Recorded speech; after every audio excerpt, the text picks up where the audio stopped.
Start with the company background. Lichiba is located on the famous tourism road of Phuket called Bangla, serving all kinds of beverages, focuses on tourists touring around the area. The bar is open every day from 7 p.m. to 2 a.m.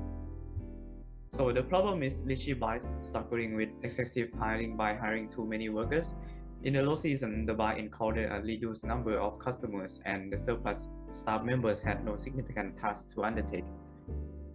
Moving on to the management science technique. First one, we use linear programming to create a worker scheduling to help determine the optimal number of full-time and part-time workers required each day in order to reduce costs. Second, we use simulation model to find the expected profit for weekday sale while taking into account changes in demand for three kinds of beers: Spy, Sing, and Heineken. For the objective is to minimize cost of hiring workers per day and finding expected profit. Moving on to the historical data, this is the demand data that we manually get from the CCTV, and we do this pattern from Monday to Sunday. We also use this data to create a worker scheduling model. We calculate the average customer per day. We can see that Saturday is the busiest day while Tuesday is the quietest day. We also calculate the frequency of customers, then we use this data to plot the graph, and we will be able to see the discrete distribution.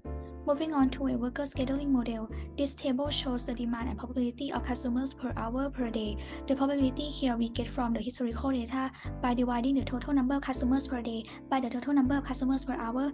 In order to find how many staff each day, first we calculate the number of customers that the workers can handle by multiplying the number of staff needed with 6, as one staff can handle 6 customers, and we use max to find the maximum number of customers per day. Then we use a solver to find our decision variable, which are the number of staff on each day.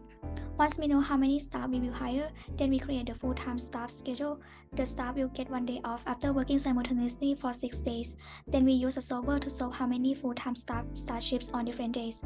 The wage for full-time staff is 500 baht per day, and the total cost per week is 15,000 baht. And next is part-time schedules. Actually, Lichiba has only full-time employees. However, we advise them to hire part-time workers so they can serve everyone during lunch hours.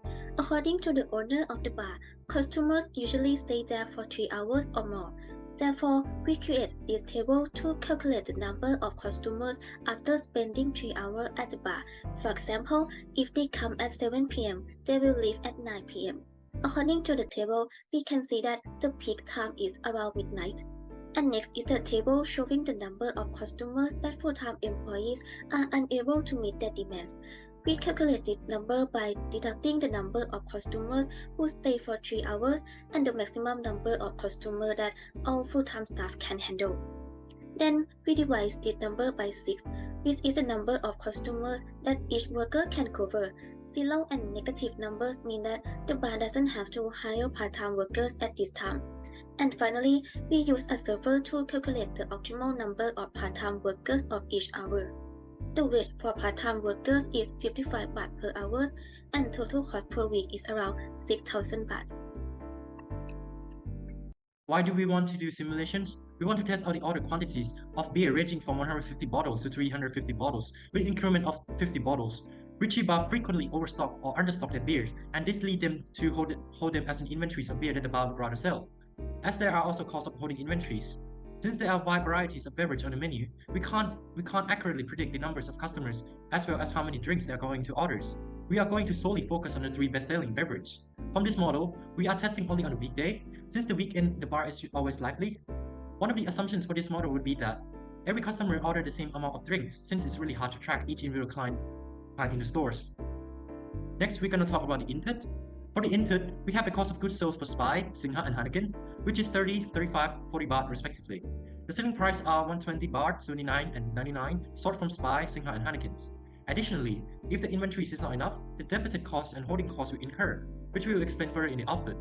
So our first distribution will be on the number of customers.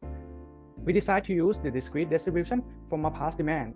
The reason for this is because when historical data is visualized as a graph, the number of customers is not symmetric, but it is actually pretty skewed and tends to be pretty bumpy. With this, we cannot find any distinct distribution that matches our graph. Therefore, to guarantee the best accuracy, we decide to use the discrete distribution as reflected from past historical data. According to corporate finance institutes, the discrete uniform distribution is often used as an inventory management, as sales are always changing. We knew from the owners that customers tend to order in ranges. The customer tend to order SPY from 1 bottle to 3 bottles, while Singha and Heineken from 1 to 4. So it justified the use of the discrete uniform distributions, since we are also dealing with the inventory turnovers. For the output of the simulation would be the expected revenue, cost, and profits, while taking into the account of possible changes in things such as demands for each beer as well as holding costs. Deficits are for when supply do not meet with demands, but we would also like to sell up to the demand, in which we would buy the missing beers from the nearby store, which will cost higher than wholesale. The store prices are as follow: 35 baht for SPY, 62 for Sing, and 72 for Heineken. And therefore, this will result in a loss of profits as the cost will increase. For the holding cost, as we mentioned before about overstocking, the holding cost will incur if the demand is less than the supply, which we will store as an inventories. The holding cost will be standard of 20% of the cost per bottle, which are 6 baht for SPY, 7 for Singha, and 8 for Heinekens. For the leftovers, we use the max functions and the difference between the orders and the drink sales. And we calculate the holding cost by multiplying the leftovers and the holding cost. And next, we're going to talk about the suggestions and the expected results. So came to the last part of our presentation, which is result and suggestion. So from what we know, the company currently pay all waiter and waitress at the same rate of 9,000 baht per month, and with 13 employees, this caused the bar to lose some money during the low season.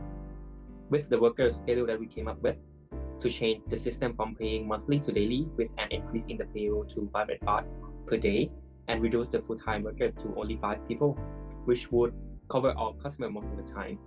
And for the number of customers that our full-time employees can manage to take care of, the bar can hire an on-call employees to fill up the role according to the number of customers.